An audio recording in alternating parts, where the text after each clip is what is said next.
Seguro conoces este solo propiedad de Eric Carr, quien tuvo una vida con un final muy triste. Hoy te contaré la vida de una estrella que se apagó a los 41 años de edad.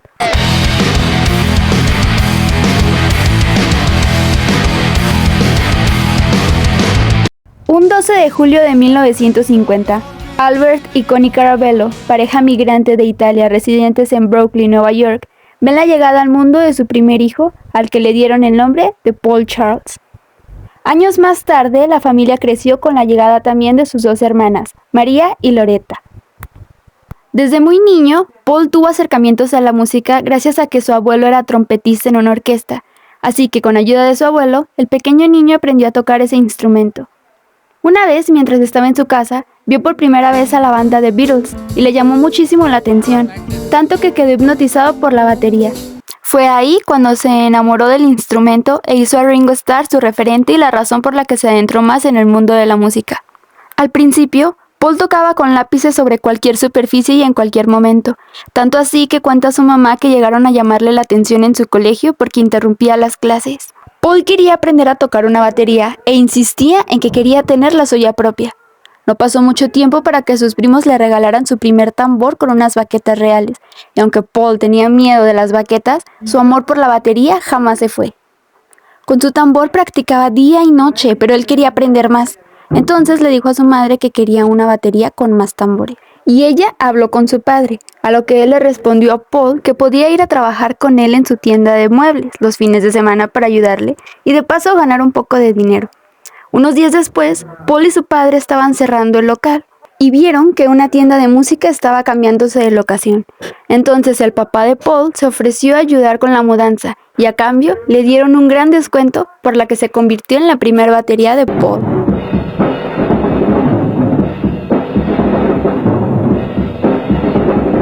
Tiempo después, en 1964, Paul entró a una escuela de arte y diseño, y 3 años después se graduó, y decidió dejarla para dedicarse de tiempo completo a la música y a su batería.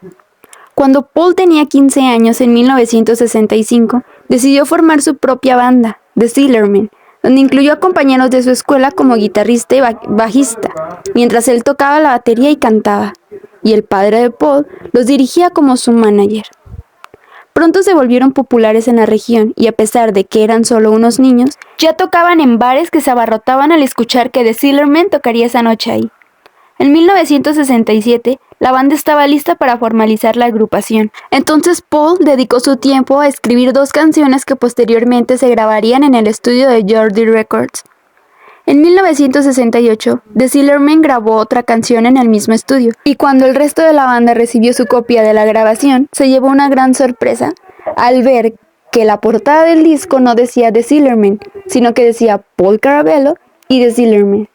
Esto causó enojo entre los compañeros y ahí comenzaron los problemas que terminaron un día cuando al concluir una presentación, un hombre del público se acercó a preguntar que quién era el líder de la banda, para hablar sobre contrataciones.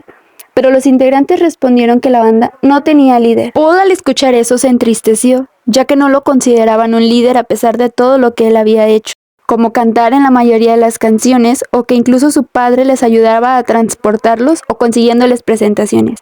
Paul les dijo que no formaría más parte de The Sillerman y dejó la banda. Poco tiempo después, Paul formó otra banda que rápidamente se disolvió. Entonces comenzó su búsqueda y encontró que la banda Salt and Pepper buscaba un baterista y tras una audición fue contratado. La banda ya estaba completa. En poco tiempo la banda se convirtió en una muy solicitada a nivel nacional y local.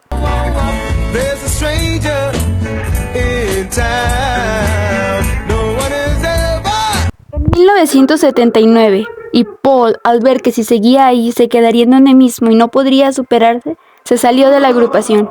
Volvió a casa con su padre, con el que se puso a trabajar reparando estufas y muebles. Al pasar de los meses, Paul sentía que ya debía tirar la toalla y olvidarse de la idea de pertenecer a una banda. Paul tenía 29 años.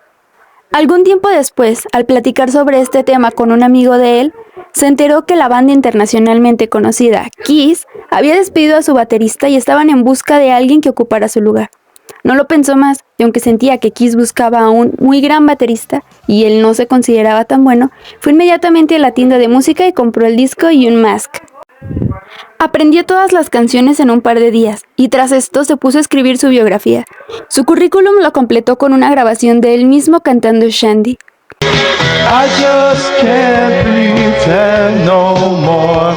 I keep running out. Llevó sus papeles y grabación hacia donde Kiss, y un día después recibió la llamada del manager de Kiss en donde le decía que tendría que ir a audicionar junto con Paul Stanley, Gene Simmons y Ace Frehley. Cuando llegó con Kiss y tocó con ellos, Carabello se sentía nervioso y ansioso. Nunca había estado tan cerca de unos artistas de fama mundial, y con el miedo de que no lo seleccionaran, les dijo que le regalaran un autógrafo en caso de no volverlos a ver.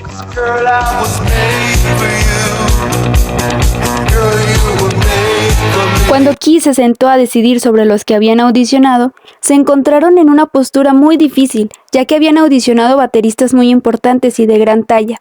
Sin embargo, Paul tenía algo especial. Su imagen les gustaba mucho, ya que tenía el cabello largo. Era un chico sincero, humilde y de gran talento.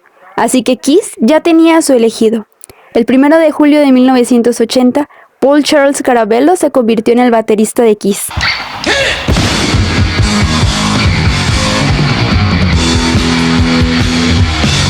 Kiss le mandó llamar para firmar su contrato y conocerlo mejor, y aunque le dijeron que sería un baterista contratado y que no tendría opinión sobre nada dentro o fuera de Kiss, a Carabello no le causó el más mínimo problema en ese momento. Ahora él era el nuevo baterista de Kiss. El único miedo que Paul tenía era que no fuese bien recibido por los fanáticos, pues Peter había sido muy querido. Pero Carabello estaba preparado para dar todo de sí y apoyar en la banda, ganarse su lugar. Kiss tendría una presentación en 3 semanas más, así que se pusieron manos a la obra para definir 3 cosas: la música, el maquillaje y el nombre del nuevo integrante de la banda, ya que no podría haber 2 Pauls. La novia de Paul en ese momento le sugirió una lista con nombres y el que más le agradó a Carabello fue Eric, y el Carr provino de acortar su apellido y su nombre ahora sería Eric Carr. Con el maquillaje había discusiones y muchas opiniones, pero la idea que más agradaba era la del halcón o el águila, idea de Gene Simmons, pero afortunadamente Eric pronto llegó con la idea del zorro y con un maquillaje diferente. Ya lo tenían todo, maquillaje y nombre, y el 22 de julio fue anunciado y presentado su nuevo baterista ante todos sus fans, que recibieron con mucho cariño a Eric. El 25 de julio vendría una gran prueba para Eric, su primer concierto. Era algo que lo emocionaba mucho, y al contrario de lo que él esperaba, la aceptación del público neoyorquino fue increíble.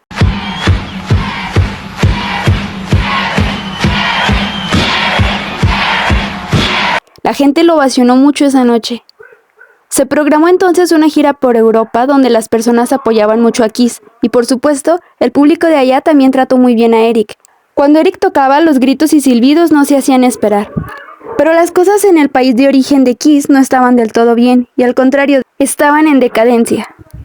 La audiencia no compraba sus discos y menos asistían a sus conciertos. Así que a Gene se le ocurrió una idea, y esta era cambiar el look de la banda, otra ropa y otro estilo de música, y grabar un nuevo álbum. Esa fue la primera actuación de Eric en un estudio, aunque en un par de canciones tuvo que ser sustituido por otro baterista. El resultado de esta innovadora idea fue un desastre, a casi nadie le gustó y fue muy mal recibido por los fans. La siguiente idea fue Creatures of the Night, en donde Eric pudo mostrar todo de lo que estaba hecho.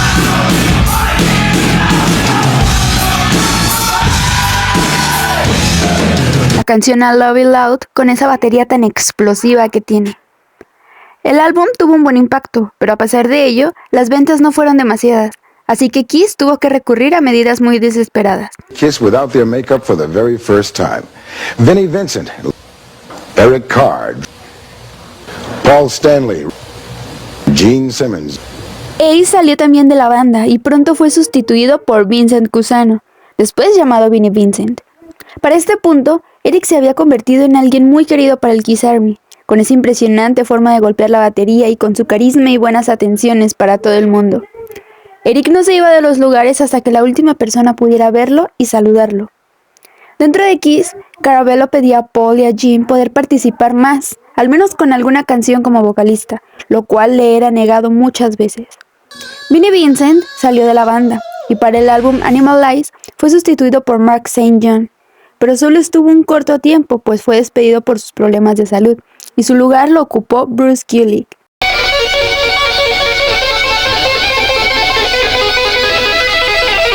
Pronto, Bruce y Eric se hicieron muy buenos amigos. Para 1987, Kiss comenzó la producción de otro álbum, Crazy Nights, y tras una gira de promoción. Un 17 de noviembre, debido a las bajas ventas en las entradas a una fecha, Kiss tuvo que cancelar su concierto. Ese día, Eric quiso salir a un bar acompañado de un amigo de él. Mientras Eric platicaba en el bar, un par de chicas lo escuchaban. Una de ellas creía que Carr era Paul Stanley. Entonces, la chica de 19 años de nombre Carrie Stevens los interrumpió diciéndoles que ella los podría llevar. Eric aceptó y al final de ahí, Eric y Carrie comenzaron una relación. En 1988, tras una gira de Kiss, le dijeron a Eric que su solo de batería sería eliminado, lo que le causó frustración. Además de que no le dejaban tocar o participar más, ahora le quitarían su solo. En 1988, el vocalista Paul Stanley quiso hacer una gira como solista, y en esta, a pesar de que Eric pidió ir con él, Paul no lo llevó y en su lugar estuvo el baterista Eric Singer. Algo que se cuenta es que una vez, al terminar el concierto de Paul, Eric se acercó al baterista y le dijo: "Tú me vas a reemplazar en Kiss". Eric sabía que pronto tendría que salir de Kiss. Meses después, comenzaron a realizar un nuevo álbum, y esta vez, Eric pidió y rogó que lo dejaran cantar una canción. Él presentó algunas para ser tomadas en cuenta, como Somebody's Waiting. To the time you were mine. El mismo Eric Carr dijo: I locked myself in the bathroom and I refused to come out. And I said, look, I'm not going to play the drums unless you let me sing something. They said, okay, here. "Fue como me dejaron tocar Little Caesar".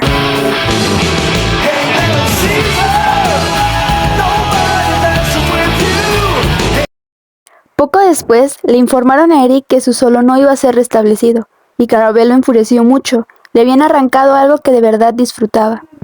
Eric comenzó a ser cortante con todos los de la banda. Ya no hablaba con nadie y cuando lo hacía, sus palabras eran con mucho odio. Su novia también recibía esos maltratos de Eric, entonces Carrie decidió dejarlo. En la gira Hot in the Shade, Eric comenzó a sentirse mal, se cansaba mucho y sentía dolores en el pecho. En algunas ocasiones se inyectó cortisona para quitar el dolor. Kiss cerró su gira el 9 de noviembre de 1990, pero nadie sabía que ese sería el último concierto de Eric Carr. A principios de 1991, Eric comenzó a tener algunos síntomas particulares como tos o dificultad para respirar. Carabel lo creyó que tenía neumonía y decidió ir al médico. Tras unos estudios, se le detectó que tenía un tumor del tamaño de un dedo meñique que entraba y salía de su corazón. Inmediatamente, Carabel habló con Paul y Gene y ellos volaron hacia donde estaba Eric. Pronto tendría que ser sometido a una operación de corazón abierto. Eric habló con Carrie y tras contarle lo sucedido, ella aceptó a regresar con él para apoyarlo. Eric fue sometido entonces y tuvo que estar varios días internado. La operación fue todo un éxito. Llegó entonces una oferta para Kiss. Tenía que hacer un cover de la canción God Gave Rock and Roll to You para la película Bob and Ted's Bogus Journey.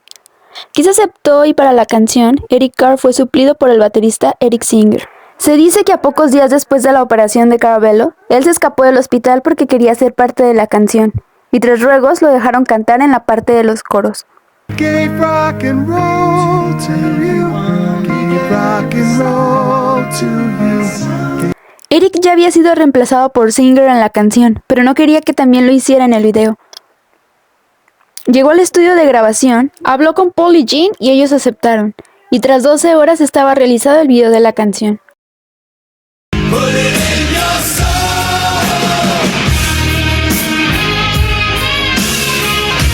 Pero Eric veía que pronto podría ser reemplazado. En este punto recibió la oferta de Ace Frehley, quien lo invitó a formar parte de su banda en solitario, pero Paul se opuso rotundamente ante tal cosa.